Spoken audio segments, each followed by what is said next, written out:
Welcome to the follow-up question. I'm your host, Michael Ashford. I've set out to uncover amazing and insightful stories by interviewing people from all different backgrounds and perspectives. But unlike other interview shows, only this show also aims to teach you what it means to listen more than you speak so that you can become a more thoughtful and informed person.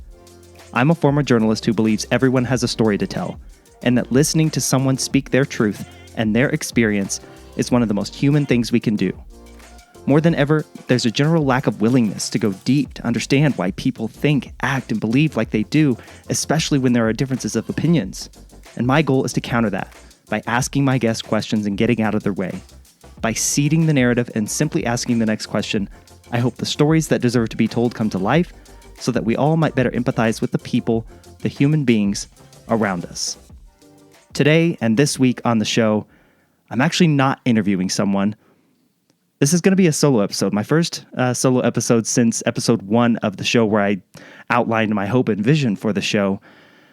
But this week deserves a little bit of something different. This weekend, I pored over what to say, what to write in the moment that we're in right now. And I think I've landed in a good spot. I'm excited to bring you this episode today because of what I think I have to say. I think it can help. And that's all I want to do. I think it can help.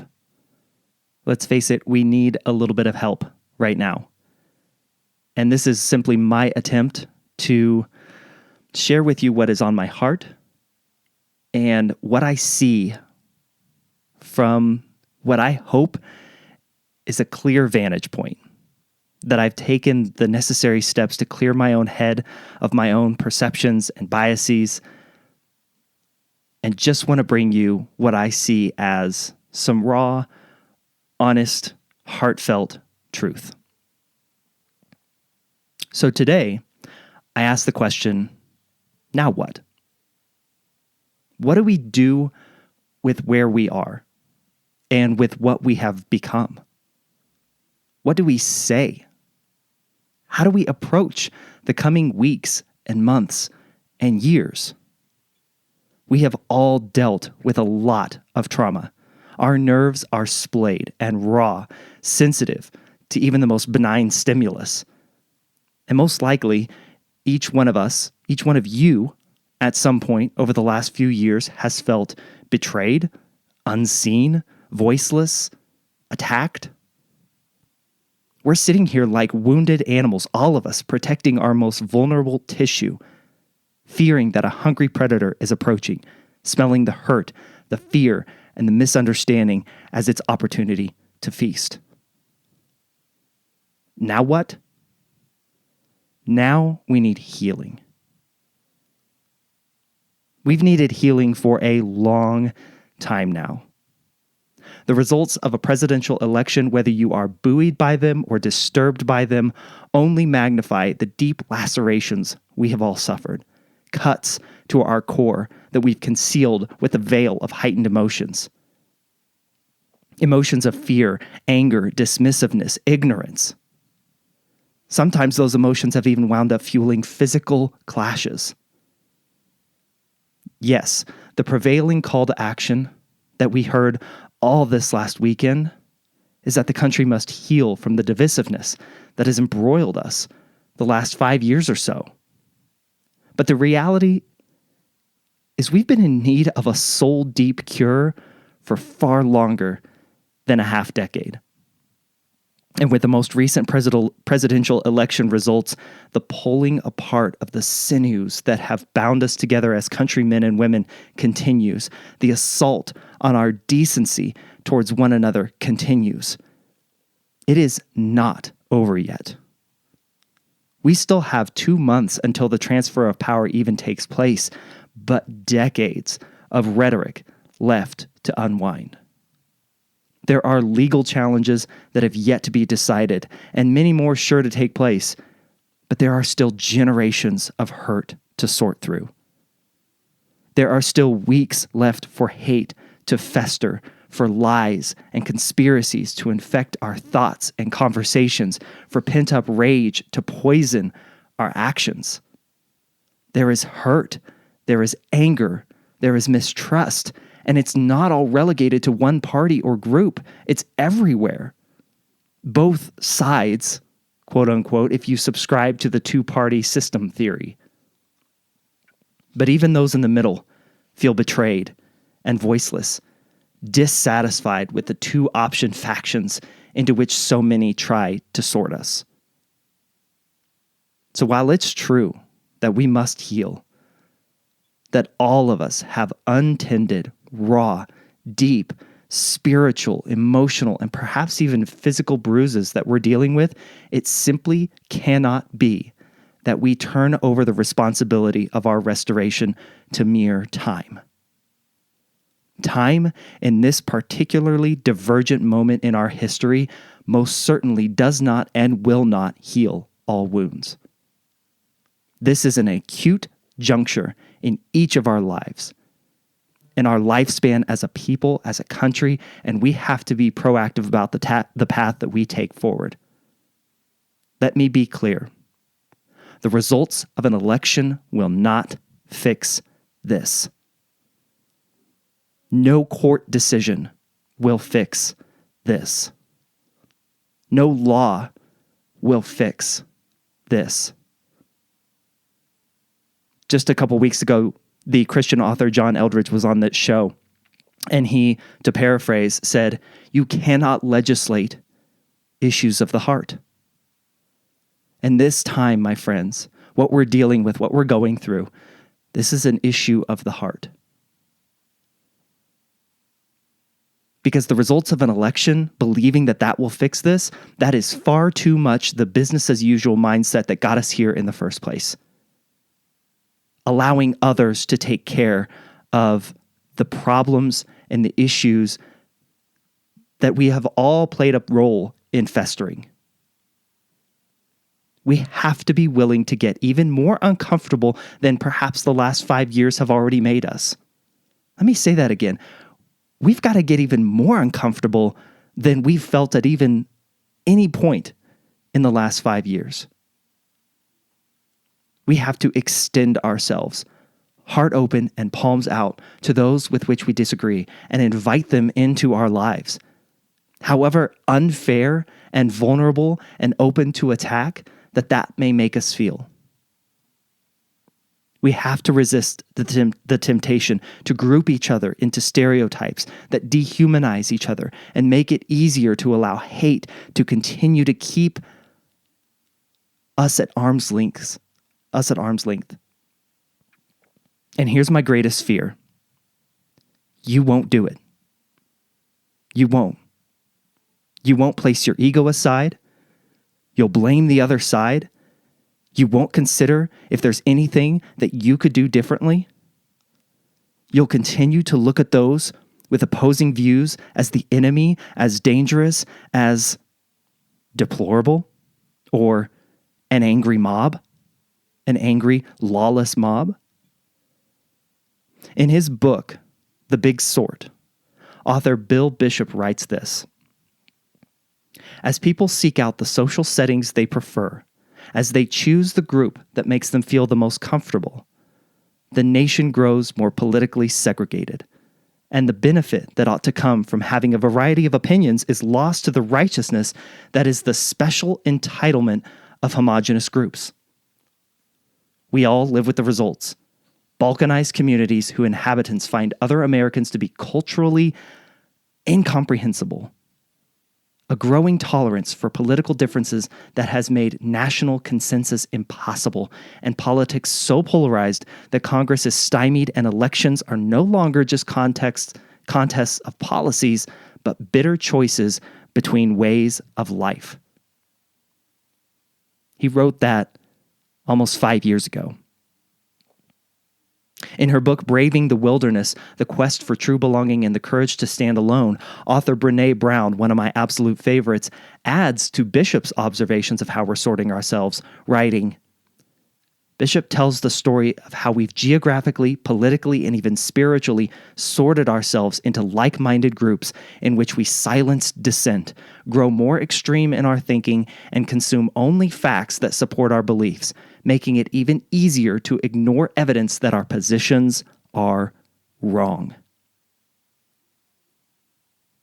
This confirmation bias, this seeking to conform what you already hold to be true as we slowly squeeze out any and all discourse to the contrary, means that we spiral our way into a feedback loop that affects our assumptions about the people around us, and we begin to see each other as dangerous enemies rather than human beings with which we happen to disagree. My fear is that this sorting out, when coupled with the call for the nation to heal, will devolve into a my way or the highway mentality, where the expectation is that the other side simply falls in line with the shift in the nation's political power and just accepts it. You had your run. It's our turn now. Agree or step aside. We're coming through. Or, on the other side, that a decision that did not go the way you wanted it to go pushes you further into your segregated bubble, growing ever more convinced that your beliefs and actions and ideologies are above question and without flaw, and that your attitude towards those who don't agree becomes, well, what do I care what happens to them? It's on them. It's their fault. I saw this play out over and over again on social media in the hours after Joe Biden was announced as the president-elect this past Saturday morning. In response to one tweet encouraging Democrats to begin to listen to what the other half of the country has to say, one response I saw was, Trump listened to no one. The inference being that since he did it this way, it's okay for us to do it right back. Give them a little taste of their own medicine, right? Another social media post was even more matter-of-fact. I'm quoting here. If you're a Trumper, I hope the pain and anxiety you feel now is excruciating. You voted against America and for a cult leader who has no redeeming or admirable qualities. He's a cretin who cares nothing about this country, and you don't either. You deserve all the pain and more. And from the other side, I saw a post predicting impending doom for the nation, passive-aggressively suggesting those who voted for Joe Biden own the hurt that is no doubt coming to this country, awash in self-assuredness that the United States of America is now destined to become a small business-hating, gun rights revoking, overseas job shipping, baby-killing mecca of all things socialism. And by golly, I'm just going to sit back and watch it burn. All of these posts scream to this third-party observer's eyes of one thing. People are afraid. To take it further, people are hurt and angry, and we aren't doing a good job of seeing each other, seeing the human being looking back at us. And it's unsustainable. As Abraham Lincoln once said, a house divided against itself cannot stand. Whichever side you land on, understand half of this country voted for the other guy. No matter what side you land on, half of the country voted for the other guy. Yes, we need healing, but we will not heal if our efforts to fix ourselves looks like pushing those who hold different beliefs and ideals down in an attempt to suppress their voice. And to be clear, there are some issues that require no voice from the other side. Understand my heart here, friends. This is not a call to accept injustice. Take racism. There is no counter-argument. There is no seeing it through a different lens. Racism is an ever-widening stain on this country's soul, and it must be dealt with. That I believe we can all agree on, for the most part. Understand there are crazy people out there. But here's where nuance and finding common ground and compromise and listening to each other comes into play. When I ask the question, how do we right the wrongs of racism? How do we snuff it out? How do we create an environment where our country's decree that all men are created equal is carried out by our actions and systems and laws? That we can believe in it? I bet every single person listening to this right now could think of one thing that could be done to stem the tide of racism and fix the underlying issues that continue to plague minority communities in this country. And not one of those solutions would solve the problem in its entirety. But together, the light on the path becomes much brighter. The roadblocks that we face become far less daunting. And how do we do this? If you've listened to this podcast at all, you know exactly what I'm going to say. Ask questions. Brené Brown, in Braving the Wilderness, also wrote, "People are hard to hate up close. Move in. Speak truth to BS." I edited it a little bit there. Be civil. Hold hands with strangers. Strong back, soft front, wild heart. We move in not by arguing and slinging our opinions like arrows aimed to convince, but by asking questions. And not only asking questions, but truly listening to the answers that we hear, not so we can respond, but so that we can understand. Because your opinions and beliefs can never cancel out someone else's experience. Opinions and beliefs can never cancel out someone else's experience. But why don't we ask more questions? What stops us from being willing to go deeper instead of rushing to get our opinions out? Are we afraid that we might change our mind? Do we fear drawing closer to those with which we disagree and have to admit that their feelings and experiences and opinions are every bit as valid as our own? Why are we uncomfortable being asked these questions ourselves? Do we fear we'll have to explain ourselves in a way in which we've never had to? Perhaps realizing that our idea of how the world works and how others are affected by decisions and actions, that our ideas are perhaps based on flawed views, misguided arguments. It would hurt to come to that realization, wouldn't it? But if you never take the time to deeply question and explore why you believe the things you believe, you will never be able to fully articulate your ideas and opinions in a meaningful way. John F. Kennedy once said, "Too often, we enjoy the comfort of opinion without the discomfort of thought." That gives me chills. Too often, we enjoy the comfort of opinion without the discomfort of thought. Being willing to change one's mind on a particular stance when presented with new information rather than staunchly defending old ideas is one of the greatest marks of maturity. And it's also one of the hardest things you can ask a human being to do. Challenge yourself. Challenge yourself today and in the coming weeks to ask more questions, especially when you encounter someone with whom you disagree. I want to leave you with some questions to ask yourself. Starting with this. If you were called to, could you argue the opposing viewpoint to a belief that you hold? Could you take the other side? Maybe you don't believe it, but could you argue the counterpoint?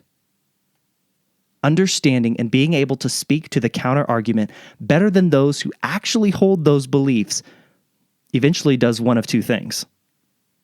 It forces you to research and consume information that runs counter to your held beliefs, ensuring that you aren't just relying on confirmation bias to tell you what you want to hear at all times. And it can actually make it so that your argument of what you actually believe becomes stronger in the process. It might actually also, the second point, it might actually change your mind. You might actually change your mind. And that's not a bad thing. By better understanding opposing views, perhaps then you'll realize that in most instances, there are not two sides to every story, as we're so often led to believe. But rather, each story, each circumstance, each scenario, it's like a 3D jigsaw puzzle, where no one piece provides you the entire view of the multifaceted bigger picture. Next question. Do you have a weak understanding of science and the scientific method? Listen, folks, we need to listen to scientists, and we need to understand that the scientific method means constantly researching even widely held beliefs and findings to see if they stand the rigors of deeper inspection. Science consistently tests new theories, and sometimes the results provide us with a new reality. Not a wrong reality, a new one. It's why we no longer believe that the Earth is flat, or how the polio vaccine was developed, or that global warming is better characterized as climate change. The scientific method allows for recommendations and findings that can change over time as new evidence is uncovered and proven to be true with what we know. And that's normal. That's not science trying to pull the wool over our eyes. Next question. How can we rebuild trust in the media? This one hits home to me as a former journalist, but admittedly, my first profession has its flaws that, if left unchecked, could be fatal to our country's ability to move forward. Here's what I would change about American journalism. No more editorials or opinion columns. Save those for the fan sites and for the blogs. I shouldn't know the political stance of a newspaper's editorial board or the leanings of a beat reporter whose job it is to cover a story, a person, an event.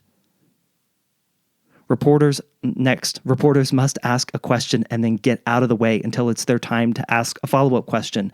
No opinion, no spin, no hypotheticals. Questions should stand on their own. Next, anonymous sources should not be allowed unless someone's life or the security of the community or state or nation is at stake. Cite your work. Get people on record. Dissension that only ever lurks in the shadows fuels accusations of bias and ulterior motives. And lastly, stop citing social media posts as key sources. No one fully grasps the context needed for important, complex, variable stories in 280 characters. But there is an enormous burden on you. As I'm going to guess that the vast majority of you listening right now are not journalists by profession. You, me, we have to get better at evaluating what is actually true and what is misleading, inaccurate, or flat out wrong. We have to be more discerning in what we share and what we repeat. As Harry Hursty said on this podcast just last week, you have to ask the question, is it true, even when we like the message we're seeing or hearing? This is your duty as a citizen, to be skeptical of the onslaught of information with which we are faced. And just because your Aunt Jane or Uncle Joe shares something on Facebook that you think is true or want to be true, doesn't mean it's actually true. We need to call it out for being untrue. We need to do the research to know that it's untrue. And furthermore, we all need to be reminded of the media's role in this country. In his book, What Unites Us? Reflections on Patriotism, Dan Rather, formerly of CBS. He writes, "The role of the press is to ask hard questions and refuse to be deterred even when someone powerful claims, 'Nothing to see here.' At first glance, it might seem as if the press is a destabilizing force. It can undermine the credibility of our elected officials and ultimately our confidence in government. It can drive down stock prices and embolden our nation's critics and enemies. It can uncover inconvenient truths and stir divisions within our society. But our founders understood that long-term accountability is more important than short-term stability." Listen, the press is not above scrutiny.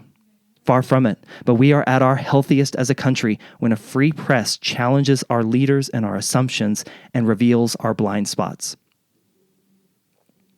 And finally, final question.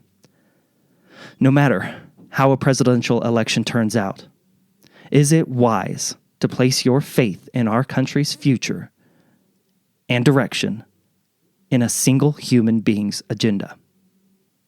Or could it be that maybe, just maybe, the greatest lesson to be learned in all of this is to not put your faith in a single human being, and instead put more faith in yourself to be a better person to the people around you, the lives you can immediately affect by how you show up in the world each and every day.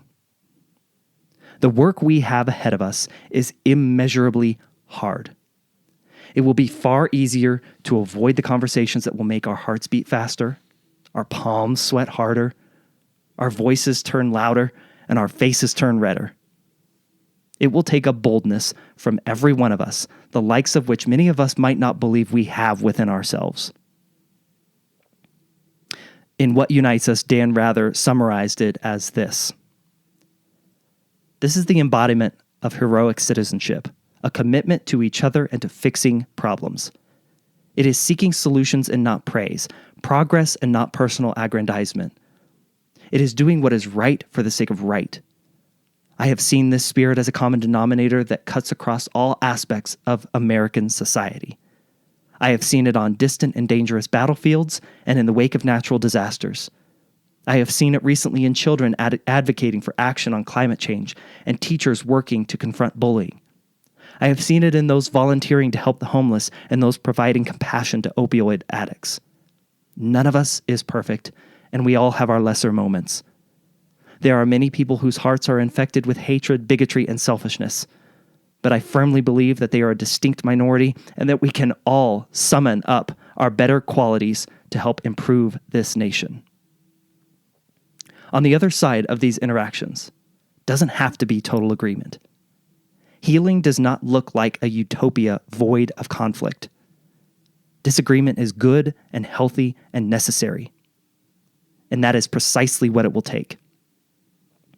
Bold action to press into the uncomfortable moments with each other, where the urge to fight will have to be suppressed by the desire for healing, respectful discourse. So, now what? Perhaps a better question. Now, what will you do? Many thanks to listening to today's episode. I appreciate it. Please do me a huge favor and share this episode with someone you know who might find some value in listening to what I've talked about today. Share this episode with your network and help spread the good word about the importance of asking more questions, about asking the 4 questions that I left you with there at the end. And if you have it in your heart, please subscribe to this show, leave a rating and review of this show wherever you might be listening. For all things The Follow-Up Question, go to thefollowupquestion.com where you can contact me. I'd love to hear your thoughts on this episode. You can contact me through the website, or you can always feel free to email me, michael@thefollowupquestion.com. I'll catch you on the next episode of The Follow-Up Question. And until then, please keep asking questions.